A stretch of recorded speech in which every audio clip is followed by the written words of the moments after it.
Greetings, comrades, and welcome to How the Red Was Won, a podcast about organizing in the South, Texas fascism, and how to fight back. I am your host, Jen Big Nasty, and if you enjoy this project and are able to support it financially, please do on Patreon. We have a little page there, and for as little as $5 a month, you can help make this podcast sustainable, and I'll really appreciate it. So I did not have an interview booked for this weekend, and I am planning to re-release a video of a podcast episode number 2, Queer Self-Defense, with my friend Lou. So that will be coming out on YouTube, but I wanted to record a little something for y'all, and I found this article from the National Geographic. It is titled, "What was the Stonewall Uprising?" And this article is by Aaron Blakemore, and it came out June 1st, 2023. So 2 years ago, this article was published on the National Geographic website. Just a short little explainer about what really started Pride, right? Today is the first day of Pride Month, and I think in a lot of ways, I don't think this is true, in a lot of ways, Pride has been co-opted by capital, as many things have been, right? The Black Lives Matter movement was in a lot of ways co-opted by capital. The fight for abortion rights has largely been co-opted by liberals and capital, and as has Pride. But it is important for us to remember that queer liberation it's not just, marches in bikinis and flag waving, which is great and fun, and we should also do that. But Pride started as a riot, and we need to continue to bring that riot energy into the year of our Lord 2025, as we very well know that queer rights are very much under attack, and queer people in general, their bodies are being regulated in horrible and creative new ways. People are being denied healthcare because of who they are and what it is that they are seeking. And we have to recognize that my body, my choice is not just a slogan, but it is a demand, and it goes for all people. So, short little article that I will read y'all right now. From National Geographic, author Aaron Blakemore. What was the Stonewall Uprising? A June 1969 police raid of the New York bar erupted into a days-long rebellion that lit a fire under the fight for LGBTQ rights. In 1969, police raids of gay bars in Manhattan followed a template. Officers would pour in, threatening and beating bar staff and clientele. Patrons would pour out, lining up on the street so police could arrest them. But when police raided the Stonewall Inn in the early morning hours of June 28, 1969, things didn't go as expected. Patrons and onlookers fought back, and the days-long melee that ensued, characterized then as a riot and now known as the Stonewall Rebellion, helped spark the modern LGBTQ civil rights movement. Each June, Pride Month honors the history of Stonewall with parades and events. In the years since the uprising, LGBTQ activists pushed for and largely achieved a broad expansion of their legal rights. And in June 2015, the Supreme Court issued a landmark ruling guaranteeing same-sex couples the right to marry. What was life like for LGBTQ people? LGBTQ people had long been subject to social sanction and legal harassment for their sexual orientation, which had been criminalized on the pretexts of religion and morality. By the 1960s, homosexuality was clinically classified as a mental disorder, and most municipalities in the United States had discriminatory laws that forbade same-sex relationships and denied basic rights to anyone suspected of being gay. Although some gay rights groups had begun to protest this treatment publicly, many LGBTQ people led their lives in secret. New York City, however, was home to a large LGBTQ population and a thriving gay nightlife. Gay bars were rare places where people could be open about their sexual orientation. By 1969, activists had compelled the New York State Liquor Authority to overturn its policy against issuing liquor licenses to gay bars. Profit was a motive, always.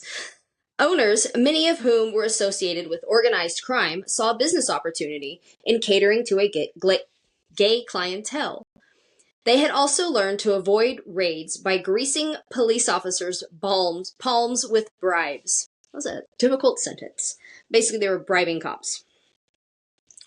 Business was humming, but gay bars were still dangerous places to congregate.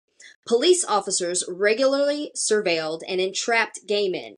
They raided gay bars on pretexts that ranged from disorderly conduct to a variety of minor liquor license infractions.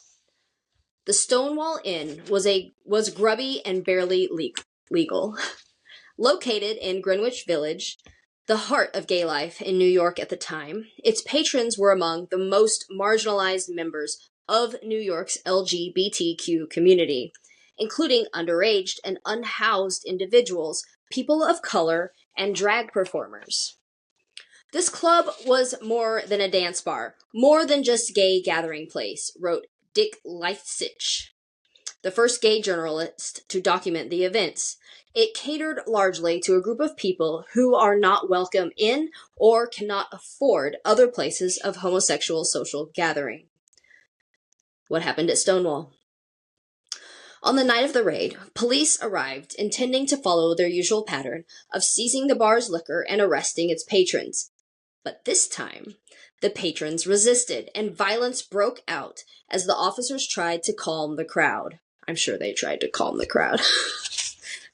as cops are well known to do. Defuse a situation. Okay. In a spontaneous outpouring of frustration, patrons and onlookers begun yelling and throwing objects at the police. In an oral history, activist Mark Siegel recalled a circus of amazing colors and lights and people running. I'm just looking at the door and saying to myself, African Americans can fight for their rights. Latinos can fight for their rights. Women can fight for their rights. What about us? One person fighting for her rights was Marsha P. Johnson, a black transgender woman and activist who frequented the bar and is considered one of the leaders of the rebellion. Although some claim Johnson, quote-unquote, threw the first brick at the police, she maintained she didn't get to the bar until the melee was in full swing. There is little agreement about the events of that night, aside from the fact that patrons violently clashed with police. Newspaper accounts, oral histories, and reports conflict with one another. Jason Bowman, curator of the New York Public Library's LGBTQ collection, writes that scholars now debate how many days the uprising lasted and who threw the first brick, the first bottle, and the first punch. Regardless of who started the uprising, the police raid did not go according to plan. As violence flared outside of the bar, officers retreated inside and barricaded themselves in the building. Protesters burst through the barricade, exchanged blows with police, and lit a fire in the club. It took hours for officers to clear the streets. The next night, thousands came to the Stonewall Inn to taunt the police. Clashes broke out again that night, and sporadically in the days that followed. No going back after Stonewall. In the aftermath of the rebellion, participants and Greenwich Village residents who were tired of living in the shadows of oppression were galvanized. They joined forces with those who had already begun protesting discrimination against LGBTQ people. Everyone in the crowd felt that we were never going back, recalled Mark Fader, who had been present at the raid. The bottom line was we weren't going to go away. And we didn't. Within months, people who had once feared holding hands in the streets had taken to the streets to demand gay liberation. The movement, stoked by police raid in Greenwich Village, soon spread to cities across the country. In 1970, a year after the raid, activists led by Craig Rodwell commemorated its anniversary with what they called Christopher Street Liberation Day, now recognized as the first Gay Pride March. The events at Stonewall have been celebrated ever since, though only in recent years have people of color and transgender people been widely recognized for their pivotal role. Decades later, the events at the Stonewall Inn are seen as a revolutionary turning point that electrified the gay rights movement. Though the movement has seen many important successes, an uphill battle for equal rights remains. In recent years, hundreds of bills have been introduced to U.S. state legislatures aiming to weaken non-discrimination laws, limit access to medical care, and public accommodations like restrooms for trans people, and ban books and performances like drag shows. The passion that ignited Stonewall lives on in today's activists fighting for LGBTQ rights. That's a nice little article. I think most people that listen to this probably knew most of that, but it's always fun to just like refresh and remember where not just this movement, but movements in general always come from the people up, never from leadership down, right? It is these people in what was a bar specifically catering not just to queer people, but to people of color, to homeless, to underage people, and we can question what that's like nowadays.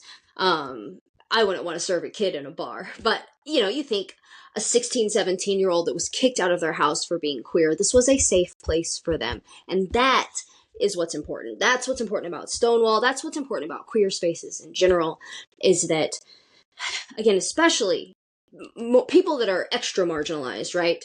And something that was mentioned in this article as well is that the movement originally, as always, was really catered towards just white gay men, right? Even though, whether or not Marsha P. Johnson actually threw the first brick, she was very involved as a Black trans woman. But people like that always get forgotten by history until we kind of force that memory back up and force people to recognize the actual heroes of these movements and to recognize the work that she and many others did to like galvanize this fight, right? To bring it to safe people's attention, right? A lot of this, like demanding rights and forcing change, the oppressed people already know that shit is bad. Okay? Like, the people that were going to Stonewall and these other gay bars in New York City in 1969 knew what oppression they were facing, right? But it's always the, like, straight, cis, middle-class white people, generally, that are ignorant of these things. And don't seek out the information. Don't seek out the truth. Don't seek out conversations with people whose life experiences are different than them. And until it's kind of forced in their faces, it's easy for them to turn away, right? And so that's why Pride Month is a whole thing. That is why it's important to always remember the history of liberation movements and the people, the little guys, the regular ass people that were the forefront of demanding change, demanding liberation, demanding that their voices be heard. Because the ruling class is never going to give us anything, right? They're never going to just be like, okay, sure, have rights, have housing, have food, have healthcare. That doesn't happen. We don't vote our way into these things, right? We demand things. We take what is rightfully ours. And looking back and recognizing what Stonewall was and is and represents to this day is a very important part of the fight for queer liberation. And, as it's important to also recognize is that all of our oppressions are interconnected under the system of capitalism, right? Capitalism and patriarchy hold each other up, right? Capitalism and transphobia hold each other up. Capitalism and racism hold each other up. Capitalism is imperialism, right? We are in the imperialist stage of capitalism, of monopoly capitalism, if you want to get real into it. But the these systems all uphold each other and support each other and rely on each other. And we cannot achieve queer liberation without Black liberation, without women's liberation, without the end of imperialism and these unjust wars that our country always is doing and supporting and funding and all of that stuff. So, while obviously we take this month to specifically fight for our queer siblings and bring their struggle to the forefront, the same way as in February we bring the Black struggle to the forefront. The bigger picture, right, is that all of these systems of oppression are interconnected and that none of us is free until all of us is free. Cheers.